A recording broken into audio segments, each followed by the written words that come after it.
Hey there, gang. Big Ed here. So this dispatch is coming to you from my lovely flat in London. I'm doing this, putting my phone on a desktop because I left my video microphone and camera stand in Oslo in a hotel room. They found it. My buddy Espen, my bandmate Espen, is going to pick it up today. So won't need to bring it next time. It'll be here, but I have to get another one. I already had one shipped to Nashville. So anyway, let's get that out of the way. So apologies if the sound isn't as good, and you might get it's noisy in London when you're living on the street, right? Major city. So last time we talked about compressors. We talked about reverb and overdrive, getting that sorted in your first step of getting your pedal board together. We talked a little bit about compressors. And again, we'll get way more into the weeds on specifics of which compressor you should try. I got asked a question last night about that. And yes, it is worth saving up for the right one. And it's only worth saving up for the right one. Most compressors aren't too bad, but some of them are expensive. To wit, I bought a tube compressor pedal a few days ago here in London, and it was pricey, but it ended up being cheaper here than getting it in the States because of all this economic stupidity and fluctuation. Maybe save $50, but of course I have to carry it. So anyway, let's talk a little bit about modulation. Okay, we'll get into more stuff. There's a lot more than you think. Actually, at least that's what I've learned to get this all really, really great. But let's talk about modulation. So what is modulation to you? Is modulation chorus? Is modulation flange? Is modulation phasing? Is modulation all of those things? Ring mod? Is modulation ring modulation? Duh. Tremolo, vibe. Now with vibe, most of the time,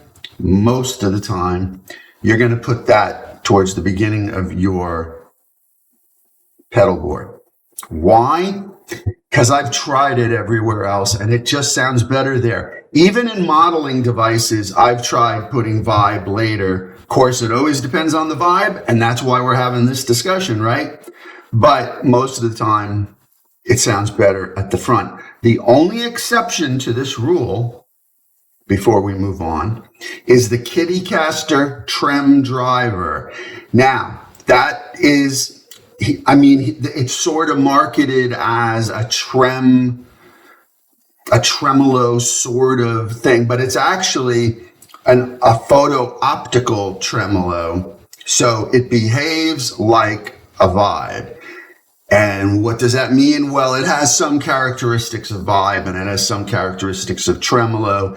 It's probably closer to a tremolo than a real vibe, but I use it as a vibe. And that pedal, because it has 3 Echoplex preamps in series on one side and then the trem driver on the other, I use it before delay and reverb, and it works incredibly well there. Why? Because I use the preamp stage, and that preamp stage makes every single pedal before it and after it, but particularly your drives and your fuzzes, sound unbelievable.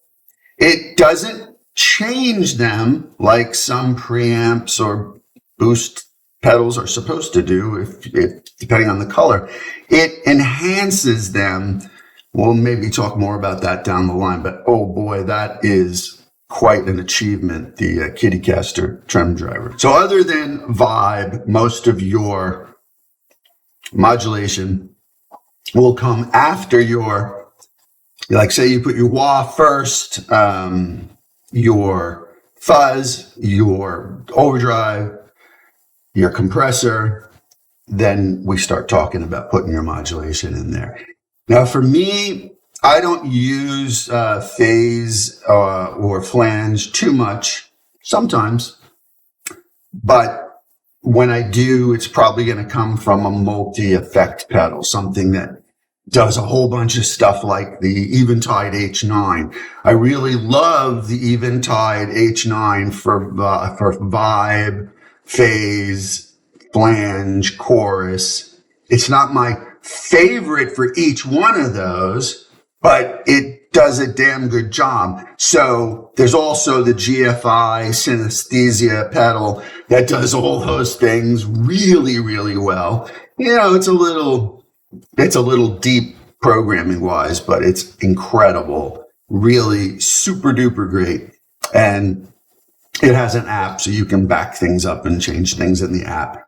So most of the time when I'm using those type things, it will be in a multi-effect pedal because it takes up less space. You can have all that stuff in there. You can have presets and you get damn close. The Eventide, I know they just came out with the H90. We'll address that later, but the H9 has an app, a wonderful app. That's the most efficient way to change all those settings. And the synesthesia, like I said, has an app for the computer. The Eventide is mobile and iPad and yeah. So for multiple use things that I don't use too much or things that I might use in series with something else, I will have a multi-effect pedal for those modulations. The other reason to have a multi-effect pedal for modulation, not all of them, we'll get to that in a second, is because when you're stacking them, you're changing the EQ curve of your signal every time you go into any pedal, right? So if you're using a multi-effect pedal, you're changing it less because it's all encapsulated in there. And you can fine tune and tweak because you're not the engineer that built the damn pedal, like with, stacking other things or trying different things, which is why we're having this conversation. This is a multi-effect pedal that's fairly clean, usually tonally, and then you can adjust it to work with your signal chain. Now, for everything else, for tremolo, for really, really super duper chorus, because there's some chorus sounds that are really hard to dial in unless you're buying a very specific pedal for that sound. So for that type of chorus, there's many permutations that we could get into, but let's not slow down the conversation here.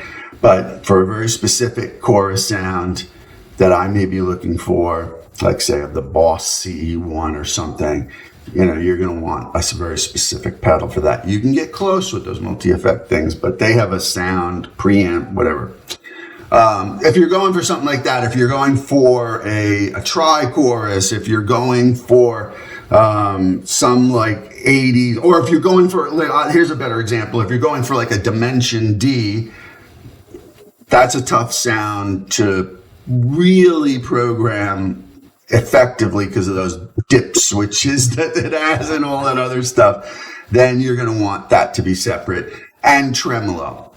Tremolo, I find that you kind of gotta have your own thing. Like whatever it is that you like, whether it's harmonic or optical or bias, it's really hard to dial in.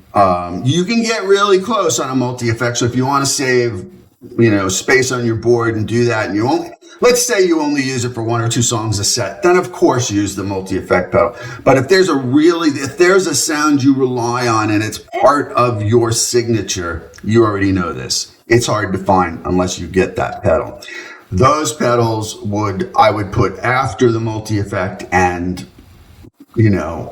put them before. I put tremolo before delay and reverb because I want, or even chorus and that for that matter, I want that sound delayed and reverbed, right? So like I want that sound going in and blooming into those sounds and blooming out into those sounds rather than having those sounds then becoming washy afterwards, which is what the traditional way of it is used, which is completely valid, by the way. If you're doing a super ambient thing where you want it to get washed in chorus or tremolo afterwards, there's nothing wrong with it. Believe me, I just prefer not to do that. So there's many different flavors.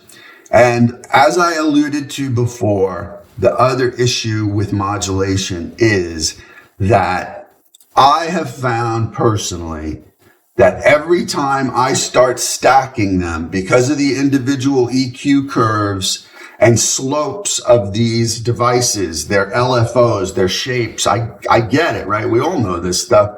It changes your sound. And unless they have a wet-dry blend in them, and we can get into wet-dry and wet-dry-wet later, because I've experimented with that as well. But unless they have a dry blend, it's going to be really hard. Like the tremolo I use has a dry blend. It has a mix knob. That's really effective, and it doesn't overwhelm my sound at any time. I bring in just the right amount of wobble. So if you don't have that, having all those pedals stacked in series will affect your tone, essentially, your signal. So that's why it's so important to consider. So experimentation is cool. Buy from places that you can experiment from and return it, and that the return only costs you a $10 shipping label to send it back, or buy super cheap used after you've watched 1 trillion videos. But, then you got to resell it and whatnot. Borrow from friends when you can, really, like as much as possible. But yeah, buy from places that have a healthy return policy, and it won't cost you that much to experiment. Maybe buy a bunch at once instead of keeping them going back and forth, and experiment. There are a few devices that have mix knobs on them, but again, this is where the multi-effect for at least a majority of your modulation is recommended. You can't, if you've got a signature sound, you're not going to get it all the time, but highly recommended. And if you want more recommendations on specific ones besides the ones I mentioned, just let me know and we'll get into that. I think that covers the broad strokes of modulation. Again, we'll be getting into the weeds in every specific category down the line so that I can help you all with specific pedals that not only I've used and owned, but that I know a lot about, to try to save you some money so you don't get sucked into this vortex that I've gotten into over the last several years. I mean, I've been making music for 30 years, but I got into pedals about 15 years ago, but really got sucked in about 10 years ago. And I've got a lot of good friends that know what they're doing too, and like Henry Kaiser and David Torn, and we can ask questions. Whatever you need to know, ask before you spend. All right? Okay, so that's the broad strokes. Again, I'm away from home, so it's raining. I have to go for a mix session today, and I will be back in Nashville in a couple days. I hope this was helpful. Again, ask me any questions you wish, and thanks for watching.